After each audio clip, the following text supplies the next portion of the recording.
श्रीगणेशाय नमः। अथ सूर्य हृदय स्तोत्रम्। व्यास उवाच अथोपतिष्ठेदादित्यम् उदयन्तं समाहितः मन्त्रैस्तु विविधैः सौरैः ऋग्यजुः सामसंभवैः उपस्थाय महायोगम् देवदेवं दिवाकरं कुरवीत प्रणतिं भूमौ मूर्ध्ना तेनैव मन्त्रतः ओङ्खद्योताय च शान्ताय कारणत्रयहेतवे निवेदयामि चात्मानं नमस्ते ज्ञानरूपिणे नमस्ते घृणिने तुभ्यं सूर्याय ब्रह्मरूपिणे त्वमेव ब्रह्म परमम् आपो ज्योतिरसोऽमृतम् भूर्भुवः स्वस्त्वमोङ्कारः सर्वरुद्रः सनातनः पुरुषः सन्महोऽन्तस्थं प्रणमामि कपर्दिनं त्वमेव विश्वं बहुधा जातयञ्जायते च यत् नमो रुद्राय सूर्याय त्वामहं शरणं गतः प्रचेतसे नमस्तुभ्यं नमोऽमि धुष्टमायते नमो नमस्ते रुद्राय त्वामहं शरणं गतः हिरण्यबाहवे तुभ्यं हिरण्यपतये नमः अम्बिकापतये तुभ्यं उमायाः पतये नमः नमोऽस्तु नीलग्रीवाय नमस्तुभ्यं पिनाकिने विलोहिताय भर्गाय सहस्राक्षाय ते नमः नमो हंसाय ते नित्यम् आदित्याय नमोऽस्तु ते नमस्ते वज्रहस्ताय त्र्यम्बकाय नमो नमः प्रपद्ये त्वां विरूपाक्षं महान्तं परमेश्वरं हिरण्मये गृहे गुप्तम् आत्मानं सर्वदेहिनां नमस्यामि परं ज्योतिर्ब्रह्माणं त्वां परां गतिं विश्वं पशुपतिं भीमं नरनारीशरीरिणं नमः सूर्याय रुद्राय भास्वते परमेष्ठिने उग्राय सर्वभक्षाय त्वां प्रपद्ये सदैव हि एतद्वै सूर्यहृदयं जप्त्वास्तवमनुत्तमं प्रातःकालेऽथ मध्याह्ने नमस्कुर्याद्दिवाकरम् इदं पुत्राय शिष्याय धार्मिकाय द्विजातये प्रदेयं सूर्यहृदयं ब्रह्मणा तु प्रदर्शितं सर्वपापप्रशमनं वेदसारसमुद्भवं ब्राह्मणानां हितं पुण्यं ऋषिसङ्घैर्निसेवितम् अथागम्य गृहं विप्रः समाचम्य यथाविधि प्रज्वाल्य वह्निं विधिवत् जुहुयाज्जातवेदसं ऋत्विक्पुत्रोऽथ पत्नी वा शिष्यो वापि सहोदरः प्राप्यानुज्ञां विशेषेण जुहुयुर्वा यथाविधि पवित्रपाणिः पूतात्मा शुक्लाम्बरधरः शुचिः अनन्यमानसो वह्निं जुहुयात् संयतेन्द्रियः अथ आदित्य कवचम् ॐ अस्य श्रीमद् आदित्य कवच स्तोत्र महामन्त्रस्य याज्ञवल्क्यो महर्षिः अनुष्टुप् जगति छन्दसि घृणिरिति बीजं सूर्य इति शक्तिः आदित्य इति कीलकं श्री सूर्यनारायण प्रीत्यर्थे जपे विनियोगः। उदयाचलमागत्य वेदरूपमनामयम् तुष्टावपरया भक्त्या वालखिल्यादिभिर्वृतम् देवासुरैः सदा वन्द्यम् ग्रहैश्च परिवेष्टिताम् ध्यायन् स्तुवन् पठन्नाम यः सूर्यकवचं सदा घृणिः पातु शिरो देशम् सूर्यः फालं च पातु मे आदित्यो लोचने पातु श्रुति पातु प्रभाकरः घ्राणं पातु सदा भानुः अर्कः पातु मुखं तथा जिह्वां पातु जगन्नाथः कण्ठं पातु विभावसुः स्कन्धौ ग्रहपतिः पातु भुजौ पातु प्रभाकरः अहस्करः पातु हस्तौ हृदयं पातु भानुमान् मध्यं च पातु सप्ताश्वो नाभिं पातु नभो मणिः द्वादशात्मा कटिं पातु सविता पातु सृक्किणी ऊरू पातु सुरश्रेष्ठो जानुनी पातु भास्करः जङ्घे पातु च मार्तण्डो गलं पातु त्विषां पतिः पादौ वृध्नः सदा पातु मित्रोऽपि सकलं वपुः वेदत्रयात्मक स्वामिन् नारायण जगत्पते अयातयामं तं कञ्चिद् वेदरूपः प्रभाकरः स्तोत्रेणानेन सन्तुष्टो वालखिल्यादिभिर्वृतः साक्षाद्वेदमयो देवो रथारूढः समागतः तं दृष्ट्वा सहसोत्थाय दण्डवत् प्रणमन् भुवि कृताञ्जलिपुटो भूत्वा सूर्यस्याग्रे स्थितस्तदा वेदमूर्तिर्महाभागो ज्ञानदृष्टिर्विचार्य च ब्रह्मणा स्थापितं पूर्वं यातयाम विवर्जितं सत्त्वप्रधानं शुक्लाख्यं वेदरूपमनामयम् शब्दब्रह्ममयं वेदं सत्कर्म ब्रह्मवाचकम् मुनिमध्यापयामास प्रथमं सविता स्वयं तेन प्रथमदत्तेन वेदेन परमेश्वरः याज्ञवल्क्यो मुनिश्रेष्ठः कृतकृत्यो भवत्तदा ऋगादिसकलान् वेदान्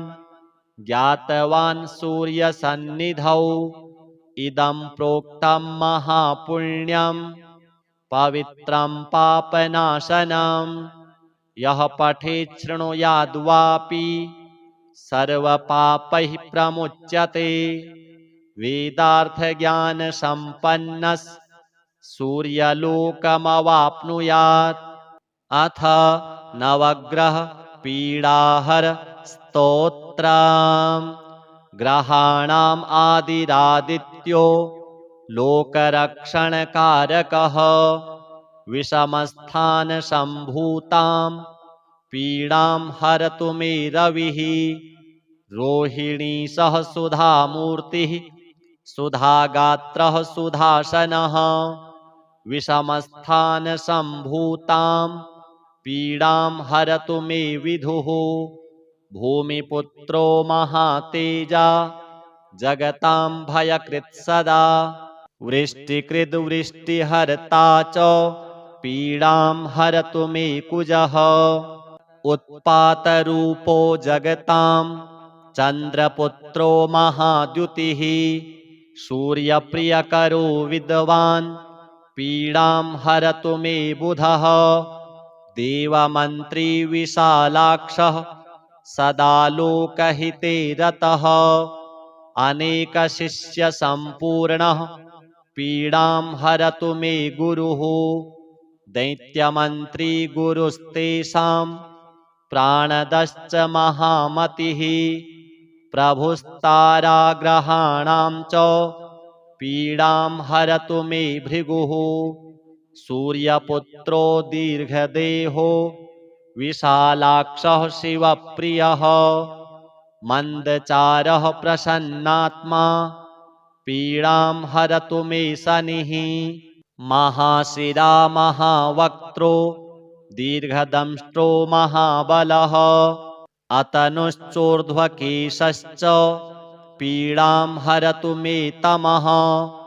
अनेकरूपवर्णैश्च शतशोथसहस्रशः उत्पातरूपो जगतां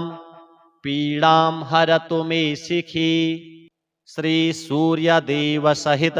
नवग्रह देवार्पणमस्तु। अथ सूर्य हृदय स्तोत्रम्। व्यास उवाच अथोपतिष्ठेदादित्यम् उदयन्तं समाहितः मन्त्रैस्तु विविधैः सौरैः ऋग्यजुः सामसंभवैः उपस्थाय महायोगं देवदेवं दिवाकरं कुरवीत प्रणतिं भूमौ मूर्ध्ना तेनैव मन्त्रतः ओङ्खद्योताय च शान्ताय कारणत्रयहेतवे निवेदयामि चात्मानं नमस्ते ज्ञानरूपिणे नमस्ते घृणिने तुभ्यं सूर्याय ब्रह्मरूपिणे त्वमेव ब्रह्म परमम् आपो ज्योतिरसोऽमृतम् भूर्भुवः स्वस्त्वमोङ्कारः सर्वरुद्रः सनातनः पुरुषः सन्महोऽन्तस्थं प्रणमामि कपर्दिनं त्वमेव विश्वं बहुधा जातयञ्जायते च यत् नमो रुद्राय सूर्याय त्वामहं शरणं गतः प्रचेतसे नमस्तुभ्यं नमोऽमि धुष्टमायते नमो नमस्ते रुद्राय त्वामहं शरणं गतः हिरण्यबाहवे तुभ्यं हिरण्यपतये नमः अम्बिकापतये तुभ्यं उमायाः पतये नमः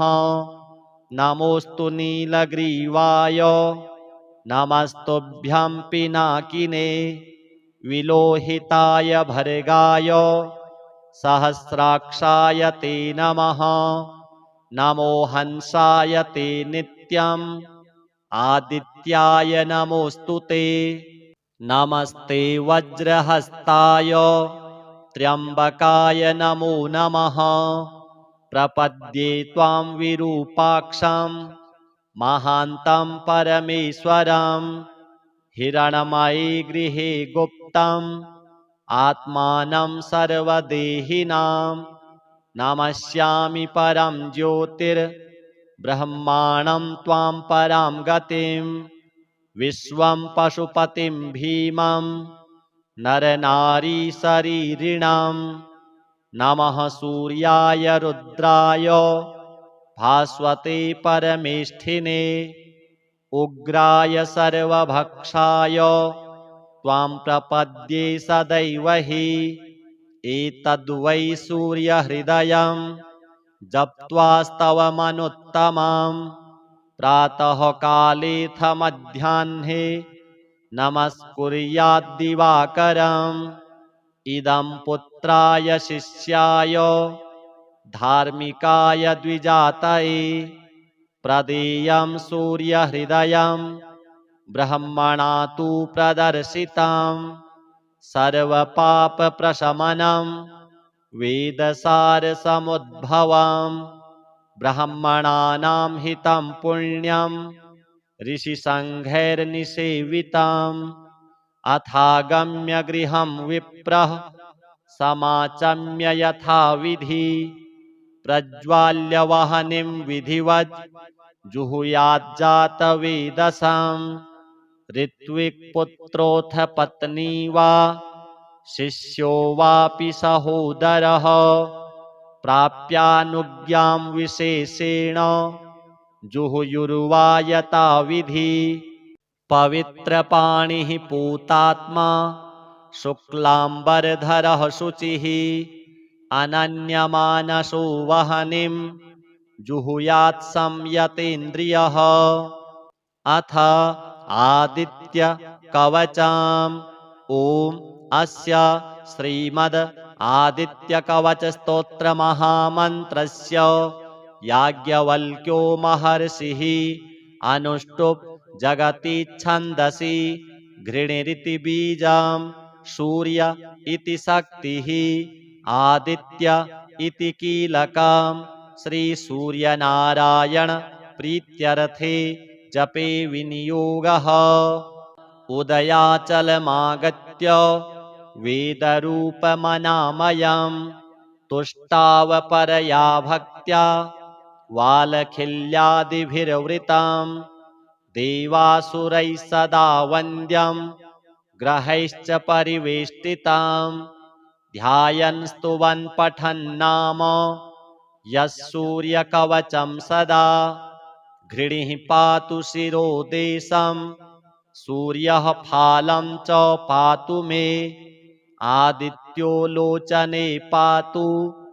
श्रुति पातु प्रभाकरः घ्राणं पातु सदा भानुः अर्कः पातु मुखं तथा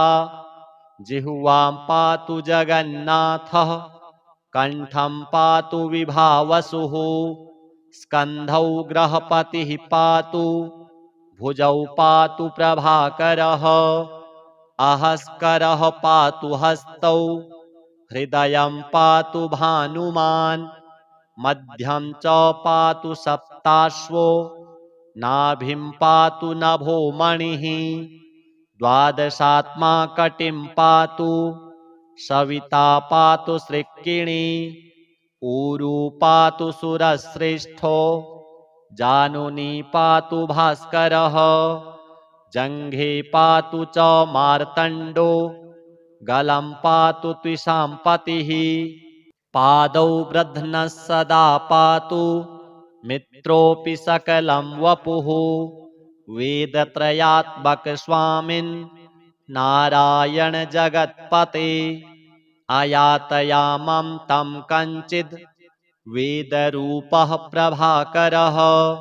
स्तोत्रेणानेन सन्तुष्टो वालखिल्यादिभिर्वृतः साक्षाद् वेदमयो देवो रथारूढः समागतः तं दृष्ट्वा सहसोत्थाय दण्डवत् प्रणमन् भुवि कृताञ्जलिपुटो भूत्वा सूर्यस्याग्रे स्थितस्तदा वेदमूर्तिर्महाभागो ज्ञानदृष्टिर्विचार्य च ब्रह्मणा स्थापितं पूर्वं यातयाम विवर्जितं सत्त्वप्रधानं शुक्लाख्यं वेदरूपमनामयं शब्दब्रह्ममयं वेदं सत्कर्म ब्रह्मवाचकं मुनिमध्यापयामास प्रथमं सविता स्वयं तेन प्रथमदत्तेन वेदेन परमेश्वरः याज्ञवल्क्यो मुनिश्रेष्ठः कृतकृत्यो भवत्तदा ऋगादिसकलान् वेदान् ज्ञातवान् सूर्यसन्निधौ इदं प्रोक्तं महापुण्यं पवित्रं पापनाशनं यः पठेत् शृणुयाद्वापि सर्वपापैः प्रमुच्यते वेदार्थज्ञानसम्पन्नः सूर्यलोकमवाप्नुयात् अथ नवग्रह पीडाहर स्तोत्रम् ग्रहाणाम् आदिरादित्यो लोकरक्षणकारकः विषमस्थानसम्भूतां पीडां हरतु मे रविः रोहिणी सह सुधामूर्तिः सुधागात्रः सुधासनः विषमस्थानसम्भूतां पीडां हरतु मे विधुः भूमिपुत्रो महातेजा जगतां भयकृत् सदा वृष्टिकृद्वृष्टिहर्ता च पीडां हरतु मे कुजः उत्पातरूपो जगतां चन्द्रपुत्रो महाद्युतिः सूर्यप्रियकरो विद्वान् पीडां हरतु मे बुधः देवमन्त्री विशालाक्षः सदा लोकहिते रतः अनेकशिष्यसम्पूर्णः पीडां हरतु मे गुरुः दैत्यमन्त्री गुरुस्तेषां प्राणदश्च महामतिः प्रभुस्ताराग्रहाणां च पीडां हरतु मे भृगुः सूर्यपुत्रो दीर्घदेहो विशालाक्षः शिवप्रियः मन्दचारः प्रसन्नात्मा पीडां हरतु मे शनिः महाशिरा महावक्त्रो दीर्घदंष्ट्रो महाबलः अतनुश्चोर्ध्वकेशश्च पीडां हरतु मे तमः अनेकरूपवर्णैश्च शतशोथसहस्रशः उत्पातरूपो जगतां पीडां हरतु मे शिखी श्रीसूर्यदेवसहित नवग्रह देवार्पणमस्तु। अथ सूर्य हृदय स्तोत्रम्। व्यास उवाच अथोपतिष्ठेदादित्यम् उदयन्तं समाहितः मन्त्रैस्तु विविधैः सौरैः ऋग्यजुः सामसम्भवैः उपस्थाय महायोगं देवदेवं दिवाकरं कुरवीत प्रणतिं भूमौ मूर्ध्नातेनैव मन्त्रतः ओङ्खद्योताय च शान्ताय कारणत्रयहेतवे निवेदयामि चात्मानं नमस्ते ज्ञानरूपिणे नमस्ते घृणिने तुभ्यं सूर्याय ब्रह्मरूपिणे त्वमेव ब्रह्म परमम् आपो ज्योतिरसोऽमृतं भूर्भुवः स्वस्त्वमोङ्कारः सर्वरुद्रः सनातनः पुरुषः सन्महोऽन्तस्थं प्रणमामि कपर्दिनं त्वमेव विश्वं बहुधा जातयञ्जायते च यत् नमो रुद्राय सूर्याय त्वामहं शरणं गतः प्रचेतसे नमस्तुभ्यं नमोऽमि धुष्टमायते नमो नमस्ते रुद्राय त्वामहं शरणं गतः हिरण्यबाहवे तुभ्यं हिरण्यपतये नमः अम्बिकापतये तुभ्यं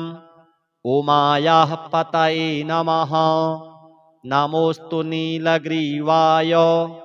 नमस्तुभ्यं पिनाकिने विलोहिताय भर्गाय सहस्राक्षाय ते नमः नमो हंसाय ते नित्यम् आदित्याय नमोऽस्तु ते नमस्ते वज्रहस्ताय त्र्यम्बकाय नमो नमः प्रपद्ये त्वां विरूपाक्षं महान्तं परमेश्वरं हिरण्मये गृहे गुप्तम् आत्मानं सर्वदेहिनां नमस्यामि परं ज्योतिर्ब्रह्माणं त्वां परां गतिं विश्वं पशुपतिं भीमं नरनारीशरीरिणां नमः सूर्याय रुद्राय भास्वते परमेष्ठिने उग्राय सर्वभक्षाय त्वां प्रपद्ये सदैव हि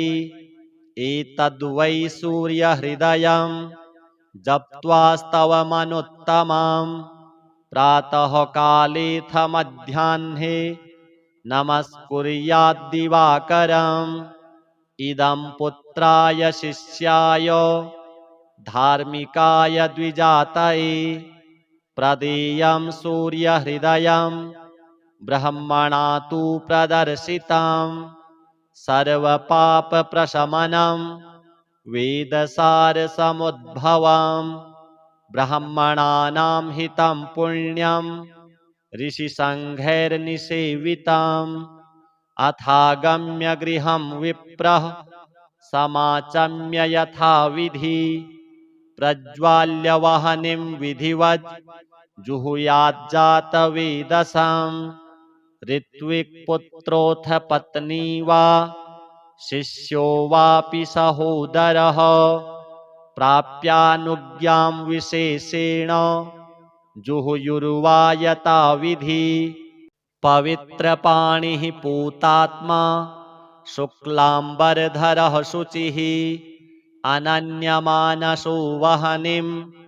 जुहुयात् संयतेन्द्रियः अथ आदित्य कवचम् ॐ अस्य श्रीमद् आदित्यकवच स्तोत्र महामन्त्रस्य याज्ञवल्क्यो महर्षिः अनुष्टुप् जगति छन्दसि घृणिरिति बीजं सूर्य इति शक्तिः आदित्य इति कीलकं श्रीसूर्यनारायण प्रीत्यर्थे जपे विनियोगः उदयाचलमागत्य वेदरूपमनामयं तुष्टावपरया भक्त्या वालखिल्यादिभिर्वृतं देवासुरैः सदा वन्द्यं ग्रहैश्च परिवेष्टितं ध्यायन् स्तुवन् पठन् नाम यः सूर्यकवचं सदा घृणिः पातु शिरोदेशं सूर्यः फालं च पातु मे आदित्यो लोचने पातु श्रुति पातु प्रभाकरः घ्राणं पातु सदा भानुः अर्कः पातु मुखं तथा जिह्वां पातु जगन्नाथः कण्ठं पातु विभावसुः स्कन्धौ ग्रहपतिः पातु भुजौ पातु प्रभाकरः अहस्करः पातु हस्तौ हृदयं पातु भानुमान् मध्यं च पातु सप्ताश्वो नाभिं पातु नभो मणिः द्वादशात्मा कटिं पातु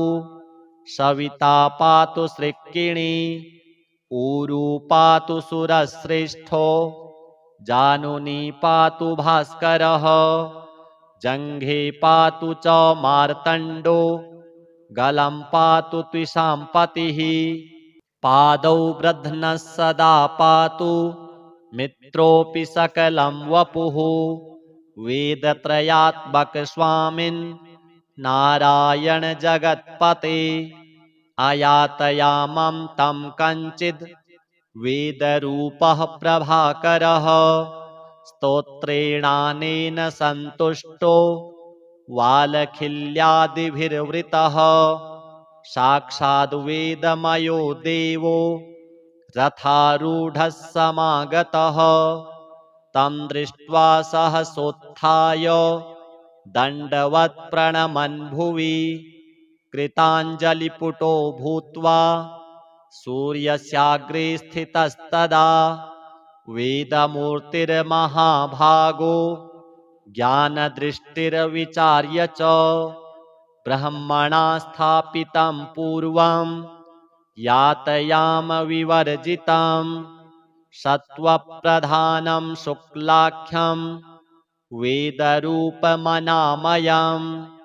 शब्दब्रह्ममयं वेदं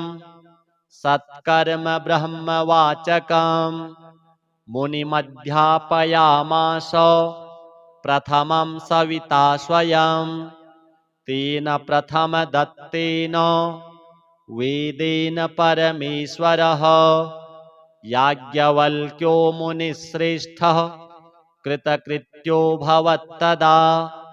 ऋगादिसकलान् वेदान् ज्ञातवान् सूर्यसन्निधौ इदं प्रोक्तं महापुण्यं पवित्रं पापनाशनं यः पठेत् शृणुयाद्वापि सर्वपापैः प्रमुच्यते वेदार्थज्ञानसम्पन्नः सूर्यलोकमवाप्नुयात् अथ नवग्रह पीडाहर स्तोत्रम् ग्रहाणाम् आदिरादित्यो लोकरक्षणकारकः विषमस्थानसम्भूतां पीडां हरतु मे रविः रोहिणी सह सुधामूर्तिः सुधागात्रः सुधासनः विषमस्थानसम्भूतां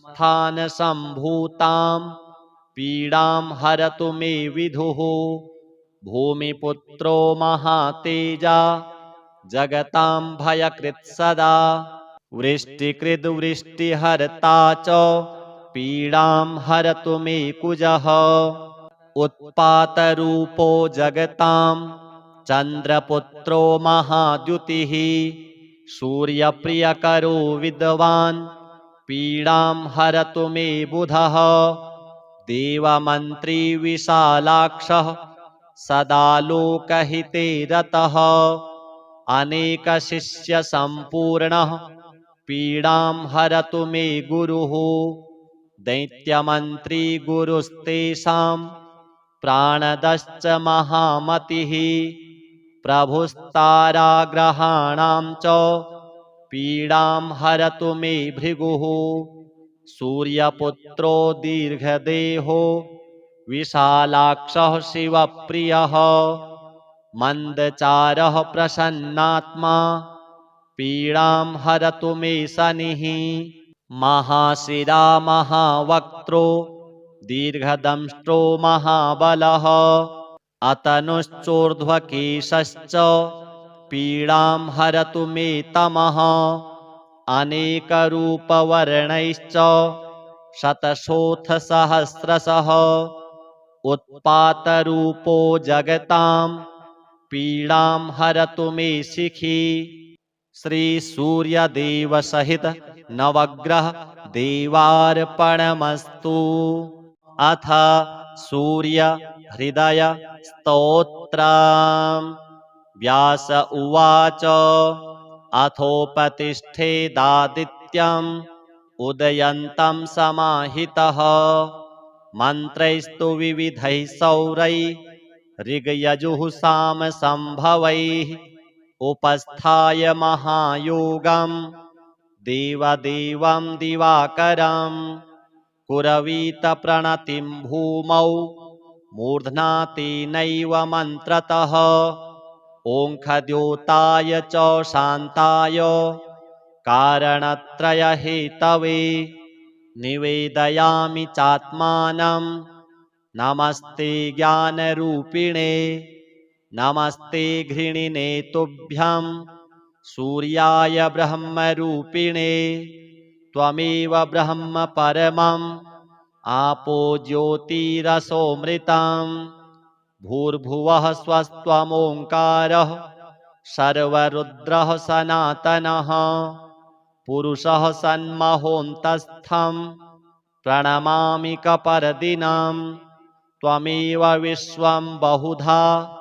जातयञ्जायते च यत् नमो रुद्राय सूर्याय त्वामहं शरणं गतः प्रचेतसे नमस्तुभ्यं नमोऽमि धुष्टमायते नमो नमस्ते रुद्राय त्वामहं शरणं गतः हिरण्यबाहवे तुभ्यं हिरण्यपतये नमः अम्बिकापतये तुभ्यं उमायाः पतये नमः नमोऽस्तु नीलग्रीवाय नमस्तुभ्यं पिनाकिने विलोहिताय भर्गाय सहस्राक्षाय ते नमः। नमो हंसाय ते नित्यम् आदित्याय नमोऽस्तुते। नमस्ते वज्रहस्ताय त्र्यम्बकाय नमो नमः। प्रपद्ये त्वां विरूपाक्षं महान्तं परमेश्वरं। हिरण्मयी गृहे गुप्तम् आत्मानं सर्वदेहिनां। नमस्यामि परं ज्योतिर्ब्रह्माणं त्वां परां गतिं। विश्वं पशुपतिं भीमं नरनारीशरीरिणां। नमः सूर्याय रुद्राय भास्वते परमेष्ठिने। उग्राय सर्वभक्षाय त्वां प्रपद्ये सदैव हि। एतद्वै सूर्यहृदयं जप्त्वास्तवमनुत्तमं। प्रातःकालेऽथ मध्याह्ने नमस्कुर्याद्दिवाकरम्। इदं पुत्राय शिष्याय धार्मिकाय द्विजातये।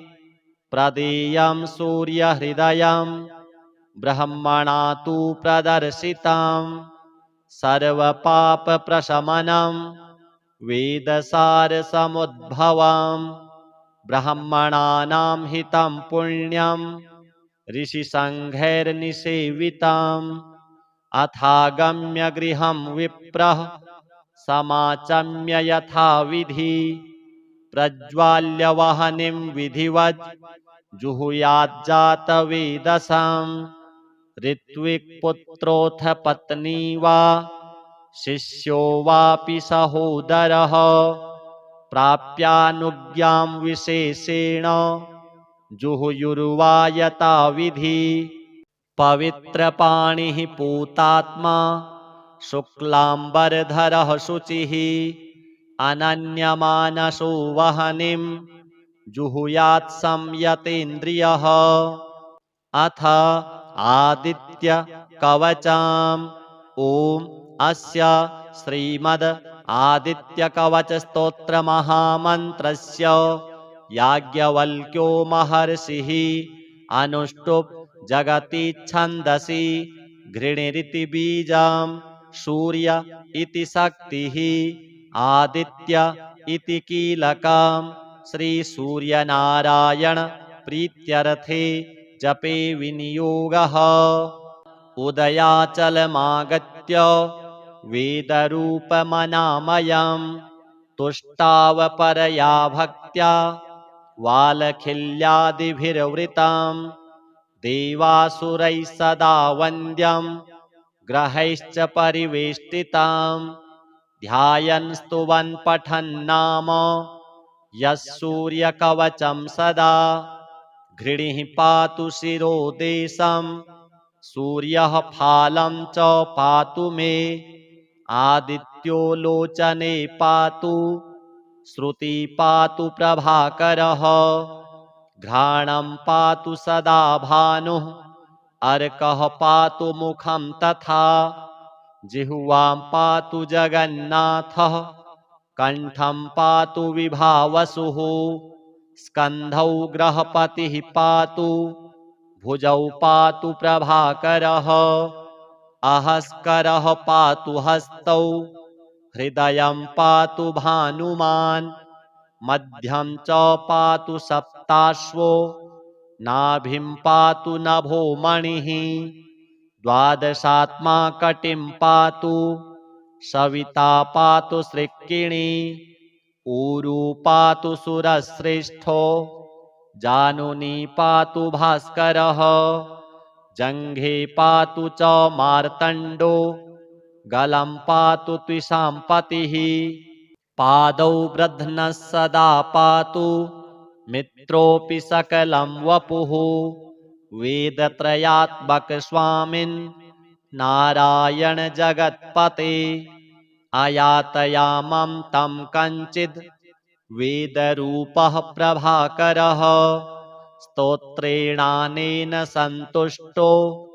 वालखिल्यादिभिर्वृतः साक्षाद्वेदमयो देवो रथारूढः समागतः तं दृष्ट्वा सहसोत्थाय दण्डवत् प्रणमन् भुवि कृताञ्जलिपुटो भूत्वा सूर्यस्याग्रे स्थितस्तदा वेदमूर्तिर्महाभागो ज्ञानदृष्टिर्विचार्य च ब्रह्मणा स्थापितं पूर्वं यातयामविवर्जितं सत्त्वप्रधानं शुक्लाख्यं वेदरूपमनामयम् शब्दब्रह्ममयं वेदं सत्कर्म ब्रह्मवाचकम् मुनिमध्यापयामास प्रथमं सविता स्वयं तेन प्रथमदत्तेन वेदेन परमेश्वरः याज्ञवल्क्यो मुनिश्रेष्ठः कृतकृत्यो भवत्तदा ऋगादिसकलान् वेदान् ज्ञातवान् सूर्यसन्निधौ इदं प्रोक्तं महापुण्यं पवित्रं पापनाशनं यः पठेत् शृणुयाद्वापि सर्वपापैः प्रमुच्यते वेदार्थज्ञानसम्पन्नः सूर्यलोकमवाप्नुयात् अथ नवग्रह पीडाहर स्तोत्रम् ग्रहाणाम् आदिरादित्यो लोकरक्षणकारकः विषमस्थानसम्भूतां पीडां हरतु मे रविः रोहिणी सह सुधामूर्तिः सुधागात्रः सुधासनः विषमस्थानसम्भूतां पीडां हरतु मे विधुः भूमिपुत्रो महातेजा जगतां भयकृत् सदा वृष्टिकृद्वृष्टिहर्ता च पीडां हरतु मे कुजः उत्पातरूपो जगतां चन्द्रपुत्रो महाद्युतिः सूर्यप्रियकरो विद्वान् पीडां हरतु मे बुधः देवमन्त्री विशालाक्षः सदा लोकहिते रतः अनेकशिष्यसम्पूर्णः पीडां हरतु मे गुरुः दैत्यमन्त्री गुरुस्तेषां प्राणदश्च महामतिः प्रभुस्ताराग्रहाणां च पीडां हरतु मे भृगुः सूर्यपुत्रो दीर्घदेहो विशालाक्षः शिवप्रियः मन्दचारः प्रसन्नात्मा पीडां हरतु मे शनिः महाशिरा महावक्त्रो दीर्घदंष्ट्रो महाबलः अतनुश्चोर्ध्वकेशश्च पीडां हरतु मे तमः अनेकरूपवर्णैश्च शतशोऽथ सहस्रशः उत्पातरूपो जगतां पीडां हरतु मे शिखी श्रीसूर्यदेव सहित नवग्रह देवार्पणमस्तु अथ सूर्य हृदय स्तोत्रम् व्यास उवाच अथोपतिष्ठेदादित्यम् उदयन्तं समाहितः मन्त्रैस्तु विविधैः सौरैः ऋग्यजुः सामसम्भवैः उपस्थाय महायोगं देवदेवं दिवाकरं कुरवीत प्रणतिं भूमौ मूर्ध्ना तेनैव मन्त्रतः ओङ्खद्योताय च शान्ताय कारणत्रयहेतवे निवेदयामि चात्मानं नमस्ते ज्ञानरूपिणे नमस्ते घृणिने तुभ्यं सूर्याय ब्रह्मरूपिणे त्वमेव ब्रह्म परमम् आपो ज्योतिरसोऽमृतम् भूर्भुवः स्वस्त्वमोङ्कारः सर्वरुद्रः सनातनः पुरुषः सन्महोऽन्तस्थं प्रणमामि कपर्दिनं त्वमेव विश्वं बहुधा जातयञ्जायते च यत् नमो रुद्राय सूर्याय त्वामहं शरणं गतः प्रचेतसे नमस्तुभ्यं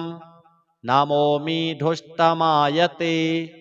नमो नमस्ते रुद्राय त्वामहं शरणं गतः हिरण्यबाहवे तुभ्यं हिरण्यपतये नमः अम्बिकापतये तुभ्यं उमायाः पतये नमः नमोऽस्तु नीलग्रीवाय नमस्तुभ्यं पिनाकिने विलोहिताय भर्गाय सहस्राक्षाय ते नमः नमो हंसाय ते नित्यम् आदित्याय नमोऽस्तु ते नमस्ते वज्रहस्ताय त्र्यम्बकाय नमो नमः प्रपद्ये त्वां विरूपाक्षं महान्तं परमेश्वरं हिरणमये गृहे गुप्तम् आत्मानं सर्वदेहिनां नमस्यामि परं ज्योतिर्ब्रह्माणं त्वां परां गतिं विश्वं पशुपतिं भीमं नरनारीशरीरिणां नमः सूर्याय रुद्राय भास्वते परमेष्ठिने उग्राय सर्वभक्षाय त्वां प्रपद्ये सदैव हि एतद्वै सूर्यहृदयं जप्त्वास्तवमनुत्तमं प्रातःकालेऽथ मध्याह्ने नमस्कुर्याद्दिवाकरम् इदं पुत्राय शिष्याय धार्मिकाय द्विजातये प्रदेयं सूर्यहृदयं ब्रह्मणा तु प्रदर्शितं सर्वपापप्रशमनं वेदसारसमुद्भवं ब्राह्मणानां हितं पुण्यं ऋषिसङ्घैर्निसेवितम् अथागम्य गृहं विप्रः समाचम्य यथाविधि प्रज्वाल्य वह्निं विधिवत् जुहुयाज्जातवेदसं ऋत्विक्पुत्रोऽथ पत्नी वा शिष्यो वापि सहोदरः प्राप्यानुज्ञां विशेषेण जुहुयुर्वा यथाविधि पवित्रपाणिः पूतात्मा शुक्लाम्बरधरः शुचिः अनन्यमानसो वह्निं जुहुयात् संयतेन्द्रियः अथ आदित्य कवचम् ॐ अस्य श्रीमद् आदित्य कवच स्तोत्र महामन्त्रस्य याज्ञवल्क्यो महर्षिः अनुष्टुप् जगति छन्दसि घृणिरिति बीजं सूर्य इति शक्तिः आदित्य इति कीलकं श्रीसूर्यनारायण प्रीत्यर्थे जपे विनियोगः उदयाचलमागत्य वेदरूपमनामयं तुष्टावपरया भक्त्या वालखिल्यादिभिर्वृतं देवासुरैः सदा वन्द्यं ग्रहैश्च परिवेष्टितं ध्यायन् स्तुवन् पठन्नाम यः सूर्यकवचं सदा घृणिः पातु शिरोदेशं सूर्यः फालं च पातु मे आदित्यो लोचने पातु श्रुति पातु प्रभाकरः घ्राणं पातु सदा भानुः अर्कः पातु मुखं तथा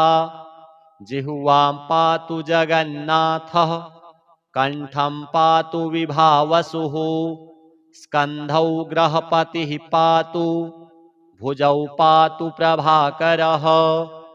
अहस्करः पातु हस्तौ हृदयं पातु भानुमान् मध्यं च पातु सप्ताश्वो नाभिं पातु नभो मणिः द्वादशात्मा कटिं पातु सविता पातु सृक्किणी ऊरू पातु सुरश्रेष्ठो जानुनी पातु भास्करः जङ्घे पातु च मार्तण्डो गलं पातु त्विषाम्पतिः पादौ ब्रध्नः सदा पातु मित्रोऽपि सकलं वपुः वेदत्रयात्मक स्वामिन् नारायण जगत्पते अयातयामं तं कञ्चिद् वेदरूपः प्रभाकरः स्तोत्रेणानेन सन्तुष्टो वालखिल्यादिभिर्वृतः साक्षाद्वेदमयो देवो रथारूढः समागतः तं दृष्ट्वा सहसोत्थाय दण्डवत् प्रणमन् भुवि कृताञ्जलिपुटो भूत्वा सूर्यस्याग्रे स्थितस्तदा वेदमूर्तिर्महाभागो ज्ञानदृष्टिर्विचार्य च ब्रह्मणा स्थापितं पूर्वं यातयाम विवर्जितं सत्त्वप्रधानं शुक्लाख्यं वेदरूपमनामयं शब्दब्रह्ममयं वेदं सत्कर्म ब्रह्मवाचकं मुनिमध्यापयामास प्रथमं सविता स्वयं तेन प्रथमदत्तेन वेदेन परमेश्वरः याज्ञवल्क्यो मुनिश्रेष्ठः कृतकृत्यो भवत्तदा ऋगादिसकलान् वेदान् ज्ञातवान् सूर्यसन्निधौ इदं प्रोक्तं महापुण्यं पवित्रं पापनाशनं यः पठेत् शृणुयाद्वापि सर्वपापैः प्रमुच्यते वेदार्थज्ञानसम्पन्नः सूर्यलोकमवाप्नुयात् अथ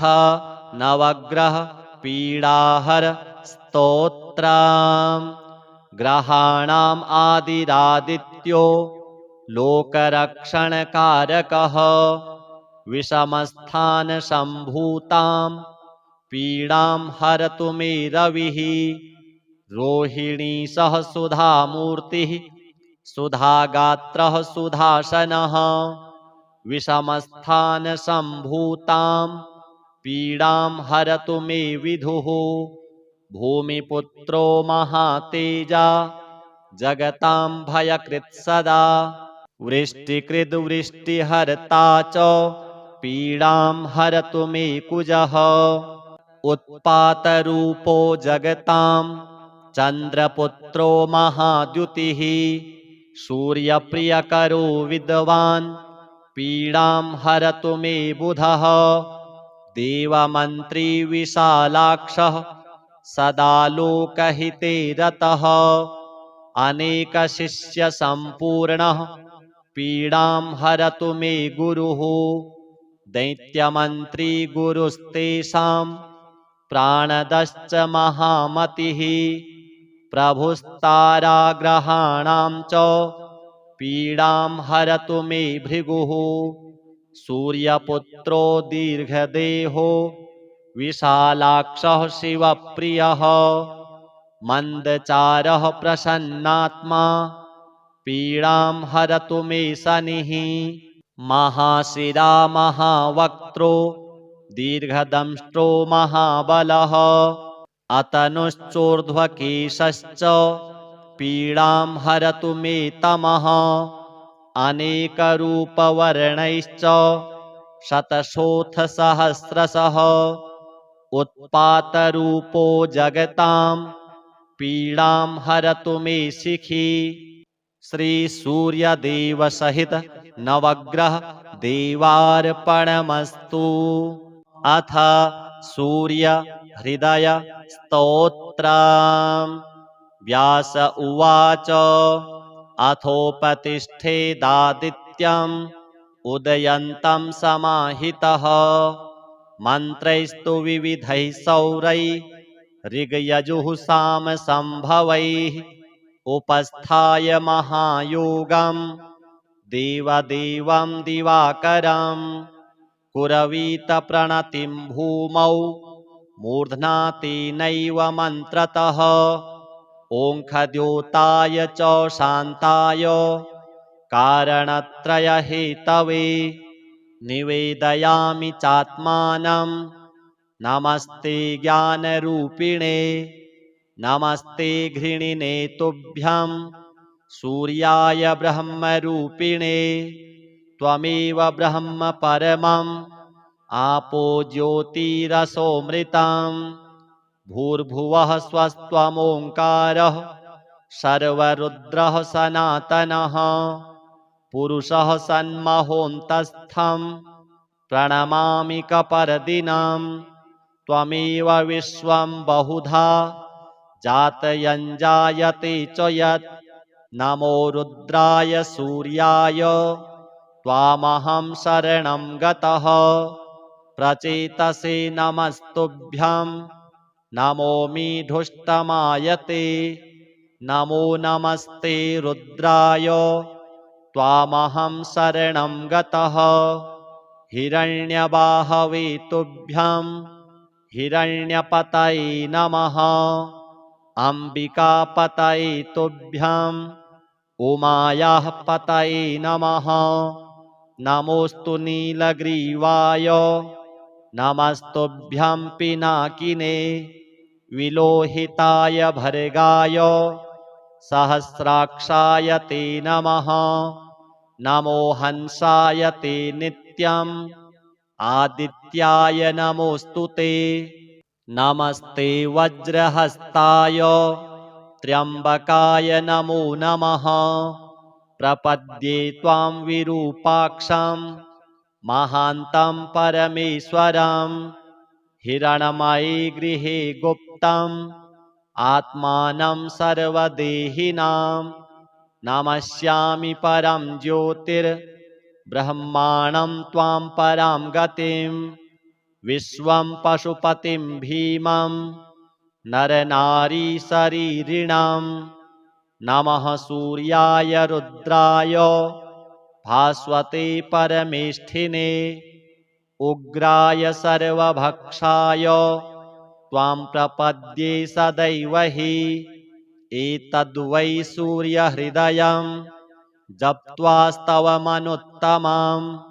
प्रातःकालेऽथ मध्याह्ने नमस्कुर्याद्दिवाकरम् इदं पुत्राय शिष्याय धार्मिकाय द्विजातये प्रदेयं सूर्यहृदयं ब्रह्मणा तु प्रदर्शितं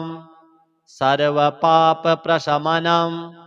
वेदसारसमुद्भवं ब्राह्मणानां हितं पुण्यं ऋषिसङ्घैर्निसेवितम् अथागम्य गृहं विप्रः समाचम्य यथाविधि प्रज्वाल्य वह्निं विधिवत् जुहुयाज्जातवेदसम् ऋत्विक्पुत्रोऽथ पत्नी वा शिष्यो वापि सहोदरः प्राप्यानुज्ञां विशेषेण जुहुयुर्वा यथाविधि पवित्रपाणिः पूतात्मा शुक्लाम्बरधरः शुचिः अनन्यमानसो वह्निं जुहुयात् संयतेन्द्रियः अथ आदित्य कवचम् ॐ अस्य श्रीमद् आदित्यकवचस्तोत्रमहामन्त्रस्य याज्ञवल्क्यो महर्षिः अनुष्टुप् जगति छन्दसि घृणिरिति बीजं सूर्य इति शक्तिः आदित्य इति कीलकं श्रीसूर्यनारायण प्रीत्यर्थे जपे विनियोगः उदयाचलमागत्य वेदरूपमनामयम् तुष्टावपरया भक्त्या वालखिल्यादिभिर्वृतम् देवासुरैः सदा वन्द्यम् ग्रहैश्च परिवेष्टितम् ध्यायन् स्तुवन् पठन्नाम यः सूर्यकवचं सदा घृणिः पातु शिरो देशम् सूर्यः फालं च पातु मे आदित्यो लोचने पातु श्रुति पातु प्रभाकरः घ्राणं पातु सदा भानुः अर्कः पातु मुखं तथा जिह्वां पातु जगन्नाथः कण्ठं पातु विभावसुः स्कन्धौ ग्रहपतिः पातु भुजौ पातु प्रभाकरः अहस्करः पातु हस्तौ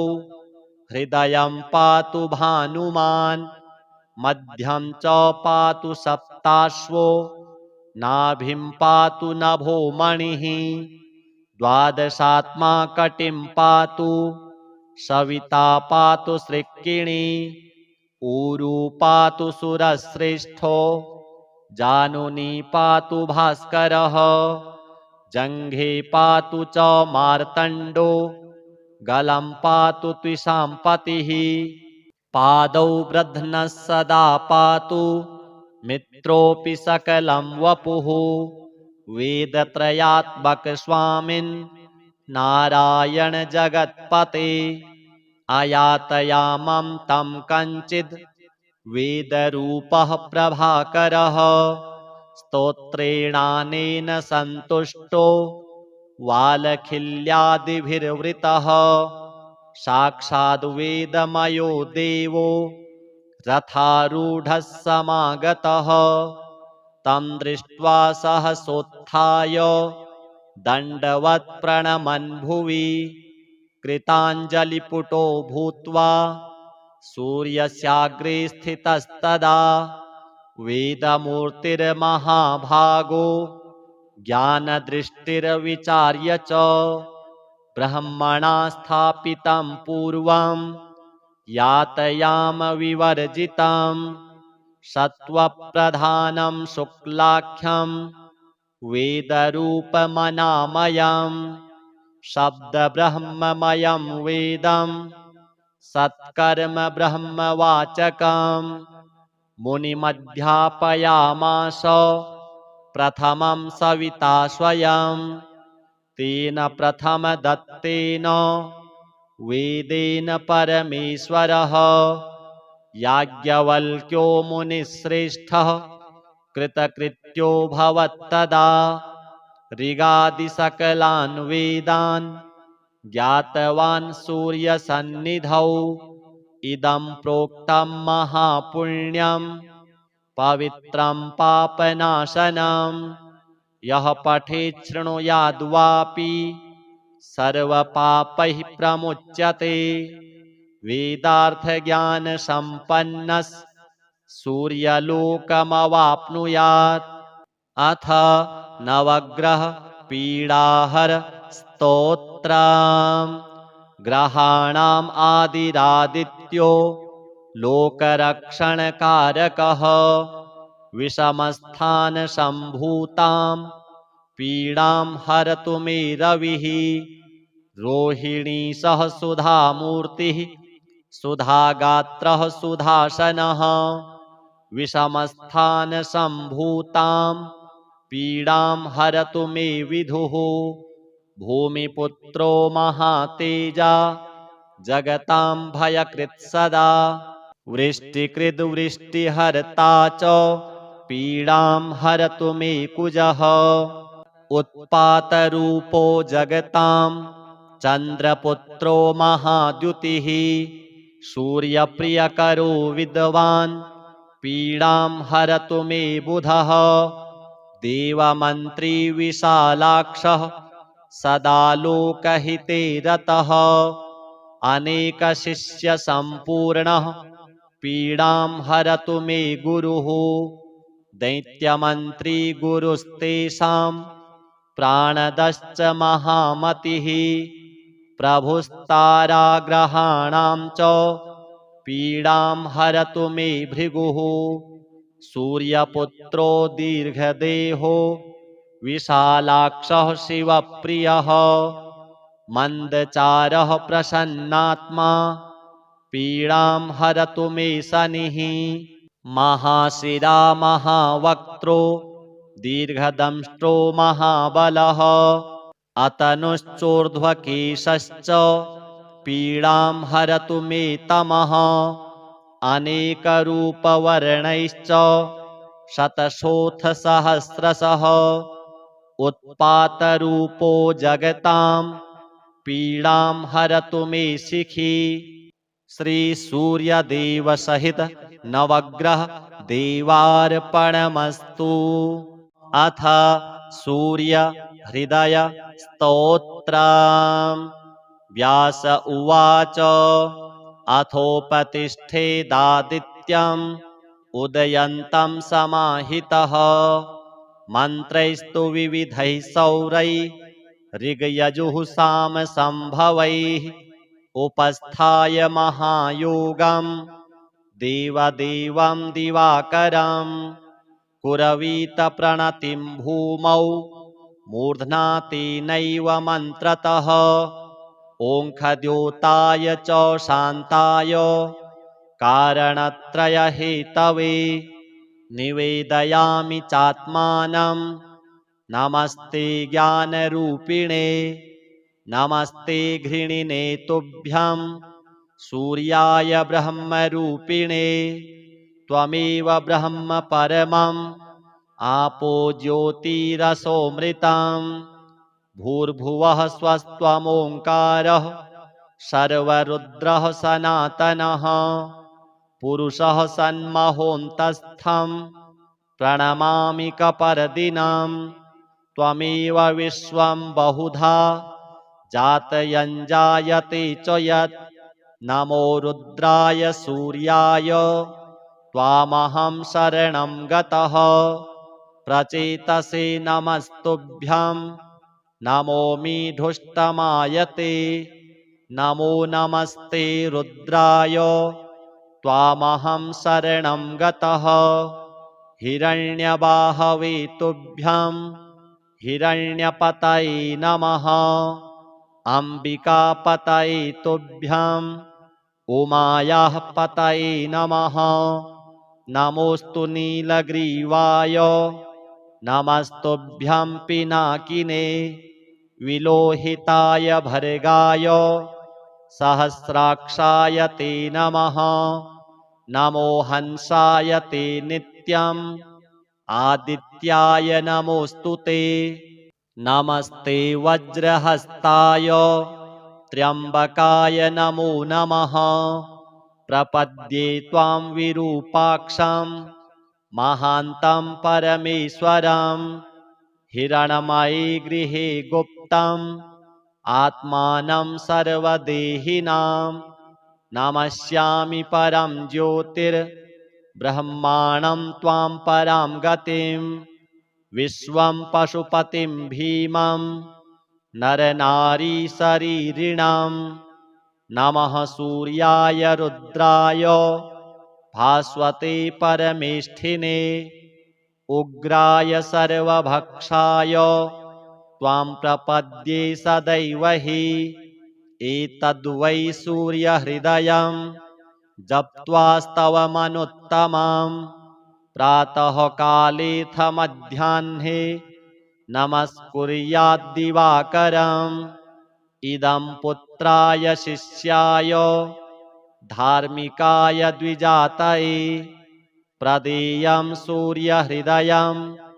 ब्रह्मणा तु प्रदर्शितं सर्वपापप्रशमनं वेदसारसमुद्भवं ब्राह्मणानां हितं पुण्यं ऋषिसङ्घैर्निसेवितम् अथागम्य गृहं विप्रः समाचम्य यथाविधि प्रज्वाल्य वह्निं विधिवत् जुहुयाज्जातवेदसं ऋत्विक्पुत्रोऽथ पत्नी वा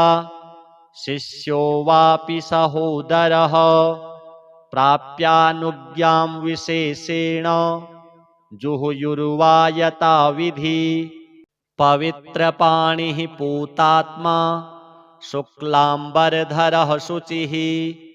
अनन्यमानसो वह्निं जुहुयात् संयतेन्द्रियः अथ आदित्य कवचम् ॐ अस्य श्रीमद् आदित्य कवच स्तोत्र महामन्त्रस्य याज्ञवल्क्यो महर्षिः अनुष्टुप् जगति छन्दसि घृणिरिति बीजं सूर्य इति शक्तिः आदित्य इति कीलकम् श्रीसूर्यनारायण प्रीत्यर्थे जपे विनियोगः उदयाचलमागत्य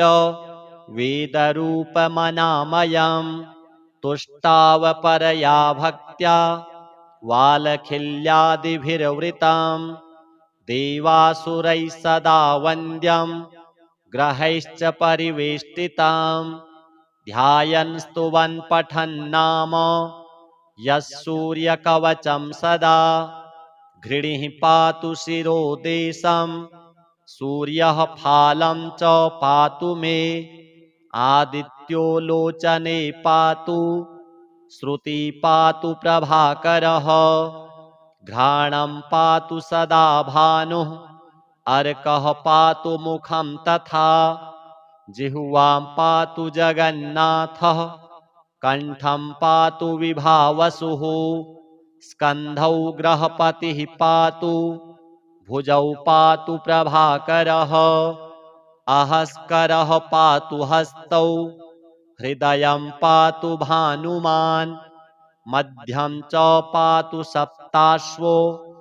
नाभिं पातु नभो मणिः द्वादशात्मा कटिं पातु सविता पातु सृक्किणी ऊरू पातु सुरश्रेष्ठो जानुनी पातु भास्करः जङ्घे पातु च मार्तण्डो गलं पातु त्विषाम्पतिः पादौ ब्रध्नः सदा पातु मित्रोऽपि सकलं वपुः वेदत्रयात्मक स्वामिन् नारायण जगत्पते अयातयामं तं कञ्चिद् वेदरूपः प्रभाकरः स्तोत्रेणानेन सन्तुष्टो वालखिल्यादिभिर्वृतः साक्षाद् वेदमयो देवो रथारूढः समागतः तं दृष्ट्वा सहसोत्थाय दण्डवत् प्रणमन् भुवि कृताञ्जलिपुटो भूत्वा सूर्यस्याग्रे स्थितस्तदा वेदमूर्तिर्महाभागो ज्ञानदृष्टिर्विचार्य च ब्रह्मणा स्थापितं पूर्वं यातयाम विवर्जितं सत्त्वप्रधानं शुक्लाख्यं वेदरूपमनामयं शब्दब्रह्ममयं वेदं सत्कर्म ब्रह्मवाचकं मुनिमध्यापयामास प्रथमं सविता स्वयं तेन प्रथमदत्तेन वेदेन परमेश्वरः याज्ञवल्क्यो मुनिश्रेष्ठः कृतकृत्यो भवत्तदा ऋगादिसकलान् वेदान् ज्ञातवान् सूर्यसन्निधौ इदं प्रोक्तं महापुण्यं पवित्रं पापनाशनं यः पठेत् शृणुयाद्वापि सर्वपापैः प्रमुच्यते वेदार्थज्ञानसम्पन्नः सूर्यलोकमवाप्नुयात् अथ नवग्रह पीडाहर स्तोत्रम् ग्रहाणाम् आदिरादित्यो लोकरक्षणकारकः विषमस्थानसम्भूतां पीडां हरतु मे रविः रोहिणी सह सुधामूर्तिः सुधागात्रः सुधासनः विषमस्थानसम्भूतां पीडां हरतु मे विधुः भूमिपुत्रो महातेजा जगतां भयकृत् सदा वृष्टिकृद्वृष्टिहर्ता च पीडां हरतु मे कुजः उत्पातरूपो जगतां चन्द्रपुत्रो महाद्युतिः सूर्यप्रियकरो विद्वान् पीडां हरतु मे बुधः देवमन्त्री विशालाक्षः सदा लोकहिते रतः अनेकशिष्यसम्पूर्णः पीडां हरतु मे गुरुः दैत्यमन्त्री गुरुस्तेषां प्राणदश्च महामतिः प्रभुस्ताराग्रहाणां च पीडां हरतु मे भृगुः सूर्यपुत्रो दीर्घदेहो विशालाक्षः शिवप्रियः मन्दचारः प्रसन्नात्मा पीडां हरतु मे शनिः महाशिरा महावक्त्रो दीर्घदंष्ट्रो महाबलः अतनुश्चोर्ध्वकेशश्च पीडां हरतु मे तमः अनेकरूपवर्णैश्च शतशोथसहस्रशः उत्पातरूपो जगतां पीडां हरतु मे शिखी श्री सूर्यदेव सहित नवग्रह देवार्पणमस्तु।